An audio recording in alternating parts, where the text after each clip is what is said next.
Good morning, students. I, Dr. Roma Vyas, Assistant Professor of Chemistry. I welcome you all at the YouTube channel of Lucky Institute of Professional Studies. Students आज मैं आपको valence bond theory के बारे में बताऊंगी।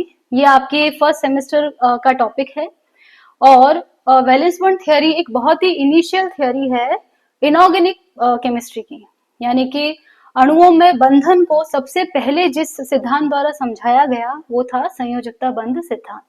तो हम देखते हैं संयोजकता बंध सिद्धांत क्या होता है।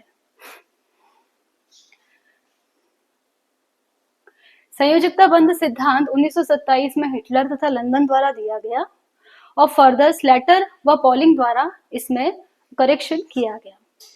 अब संयोजकता सिद्धांत यह बताता है कि जब भी दो परमाणु मिलकर अणु का निर्माण करेंगे तो उन परमाणुओं के मध्य अतिव्यापन होगा। अतिव्यापन के द्वारा सिग्मा बंध बनेगा और सिग्मा बंध ही कोवेलेंट बॉन्ड होता है। जैसा हम जानते हैं कि कोवेलेंट बॉन्ड का निर्माण किस प्रकार होता है? इक्वल शेयरिंग ऑफ इलेक्ट्रॉन्स द्वारा, यानी कि जब दो परमाणु जब इलेक्ट्रॉन का समान रूप से साझा करेंगे तब सहसंयोजक बंध का निर्माण होता है। जैसे कि यहाँ पर आप देख सकते हैं दो हाइड्रोजन एटम हैं।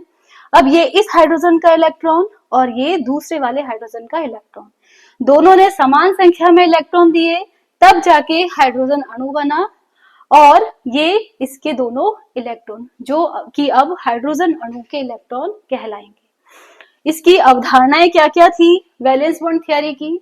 सबसे पहला कि सिर्फ जो वैलेंस शेल के इलेक्ट्रॉन्स है वो ही बॉन्डिंग में पार्टिसिपेट करेंगे। जैसा हम जानते हैं कि जब भी कोई बॉन्ड बनता है तो बॉन्ड बनने में हमेशा वैलेंस शेल के इलेक्ट्रॉन्स ही पार्टिसिपेट करते हैं। यानी कि फॉर एग्जाम्पल जैसे मैंने कार्बन की बात करती हूँ, मैं कार्बन का इलेक्ट्रॉनिक कॉन्फ़िगरेशन है 2s2 2p2, ठीक है। ये कार्बन का इलेक्ट्रॉनिक कॉन्फ़िगरेशन लिखा मैंने 2s2 2p2।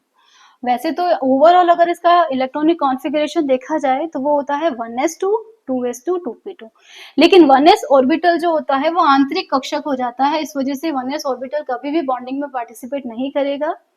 बॉन्डिंग में पार्टिसिपेट सिर्फ 2s और 2p के इलेक्ट्रॉन्स ही करेंगे। सेकंड, इसका रूल या इसके जो अवधारणा है वो ये कहती है कि सहसंयोजक बंध का निर्माण हमेशा अतिव्यापन के द्वारा ही होगा, ठीक है। यानी कि जब दो एटम्स ओवरलैप करेंगे तब जाके कोवेलेंट बॉन्ड बनता है। ओवरलैपिंग जितनी ज्यादा बॉन्ड उतना ही स्ट्रॉन्ग। नेक्स्ट रूल ये कहता है कि जो बॉन्डिंग होगी या बॉन्डिंग में पार्टिसिपेट करने वाले दोनों एटम्स की एनर्जी ऑलमोस्ट इक्वल होनी चाहिए। अगर ज्यादा एनर्जी में डिफरेंस है तो बॉन्डिंग नहीं होगी। बंध बनने के बाद में परमाणु की कोई पहचान नहीं रहती है। बंध बनने के बाद में जो इलेक्ट्रॉन्स होंगे वो हमेशा अणु के ही इलेक्ट्रॉन कहलाएंगे। तो ये तो कुछ नियम थे संयोजकता बंध सिद्धांत के। इसके बाद में देखते हैं वैलेंस बॉन्ड थ्योरी का हिटलर एंड लंदन ट्रीटमेंट। ये भी आपके सिलेबस का एक हिस्सा है। हिटलर तथा लंदन ने ये बताया कि जब भी हाइड्रोजन, इन्होंने हाइड्रोजन मॉलिक्यूल का ही एग्जांपल लिया फर्स्ट ऑफ ऑल, तो ठीक है। तो जब भी हाइड्रोजन मॉलिक्यूल का निर्माण होगा तो दो हाइड्रोजन परमाणु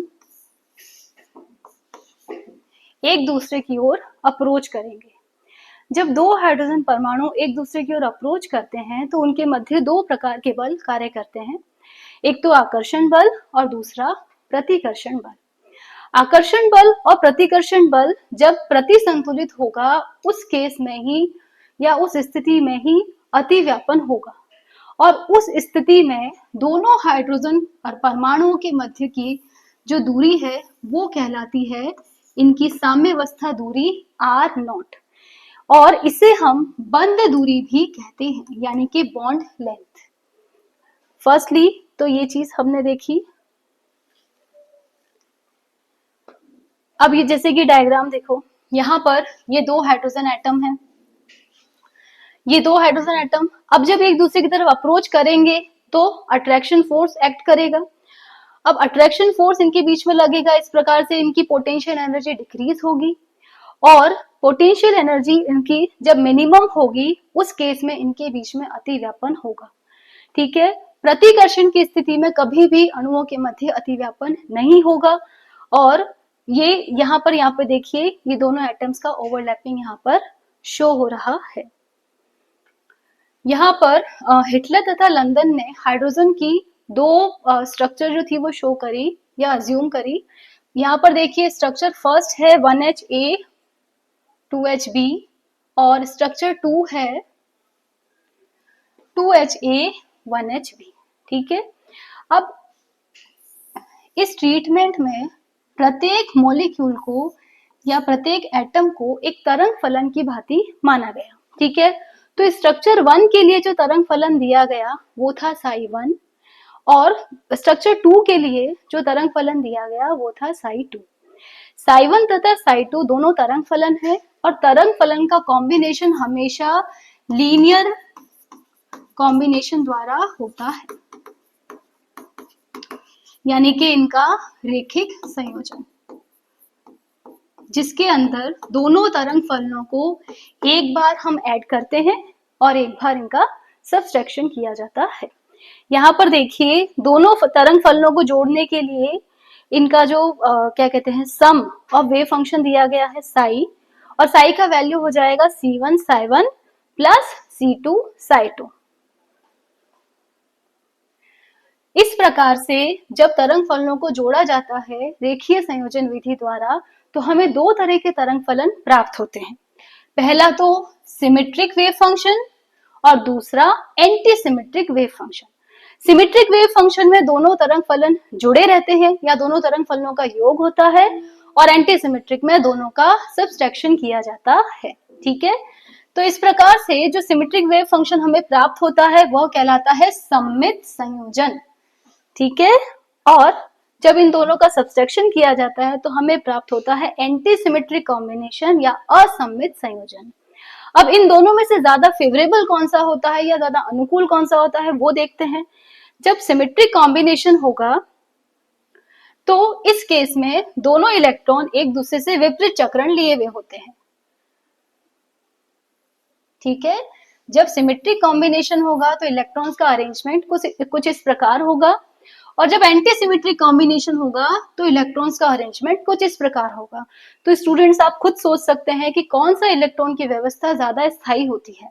ऑब्वियस सी चीज है कि जो सिमेट्रिक कॉम्बिनेशन है वही ज्यादा स्थायी होगा, क्योंकि दोनों इलेक्ट्रॉन विपरीत चक्रण लिए हुए हैं और इस स्थिति में इनके बीच में अंतर इलेक्ट्रॉनिक प्रतिकर्षण जो है वो बहुत कम होगा। इस प्रकार से सिमेट्रिक कॉम्बिनेशन द्वारा मॉलिक्यूल का निर्माण होता है, और इस बीच में यानी कि जब सिमेट्रिक कॉम्बिनेशन होता है इस बीच में दोनों हाइड्रोजन के बीच की जो डिस्टेंस होती है वो कहलाती है इनकी बंध लंबाई R0। अब बात करते हैं वैलेंस बॉन्ड थ्योरी की लिमिटेशन की। जैसा कि हमने पढ़ा वैलेंस बॉन्ड थ्योरी जो है वो सहसंयोजक बंध के बनने को दर्शा रही है, और लेकिन इसमें बहुत सी कमियां भी थी। तो देखते हैं इसमें क्या क्या कमियां थी। सबसे पहला तो ऑक्सीजन की अणुचुंबकीय प्रकृति को यह नहीं दर्शा पाया। ऑक्सीजन की अणुचुंबकीय प्रकृति से हम ये समझते हैं, जैसे कि हम जानते हैं कि ऑक्सीजन का इलेक्ट्रॉनिक कॉन्फ़िगरेशन होता है 2s2 2p4। इस प्रकार से जब दो ऑक्सीजन जुड़कर ऑक्सीजन का मॉलिक्यूल बनाएंगे तो उसमें देखो 4 और 2 6 है ना, यानी कि इस प्रकार से 12 इलेक्ट्रॉन इसमें हो जाएंगे जो कि पेयर्ड है। अतः वीबीटी के अनुसार ऑक्सीजन अणु जो है वो डायामैग्नेटिक होना चाहिए।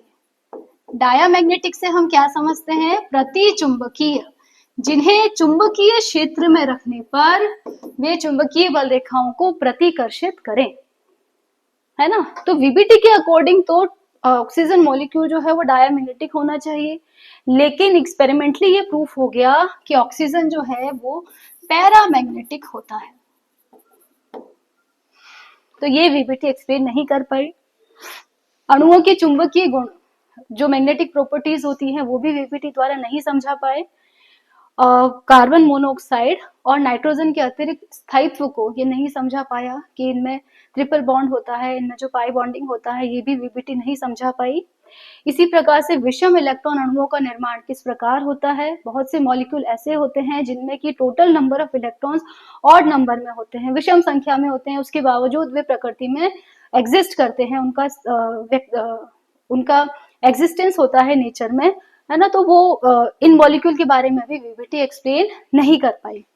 इसके अलावा यौगिकों में रंग, है ना, रंग होता है, बहुत से कंपाउंड्स कलर्ड होते हैं, हम जानते हैं, तो वो कलर्ड क्यों होते हैं ये भी वीबीटी द्वारा इसका भी कोई एक्सप्लेनेशन नहीं दिया गया।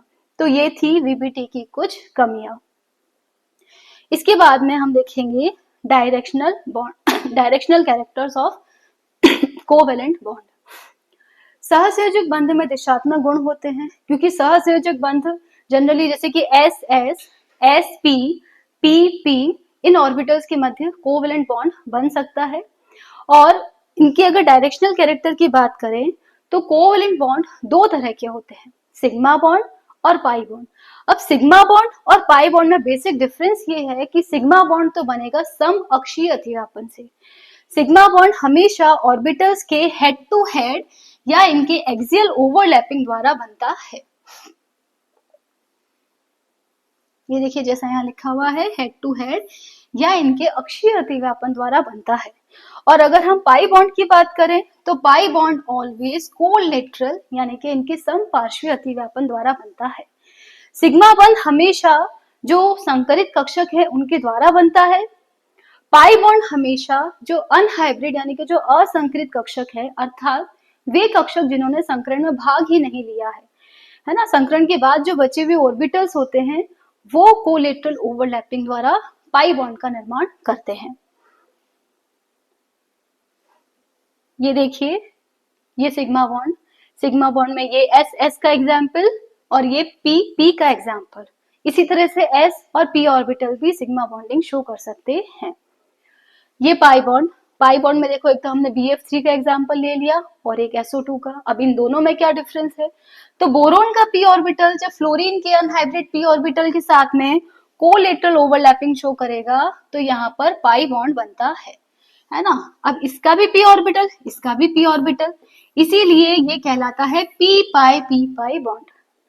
यही सल्फर की अगर हम बात करें तो सल्फर में अनहाइब्रिड डी ऑर्बिटल भी होते हैं, 3D कक्षक होता है सल्फर के पास। तो ये जो अनहाइब्रिड डी ऑर्बिटल है ये ऑक्सीजन के p ऑर्बिटल से कोलेटरल ओवरलैपिंग शो करेगा।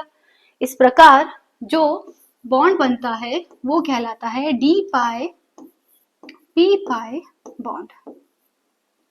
तो ये पाई बॉन्ड के प्रकार हो गए जिसमें हमने पढ़ा p पाई और p पाई d पाई बॉन्ड। इस प्रकार मैंने आपको वैलेंस बॉन्ड थ्योरी तथा संकरण बंध के सहसंयोजक बंध के प्रकार के बारे में समझाया। Thank you.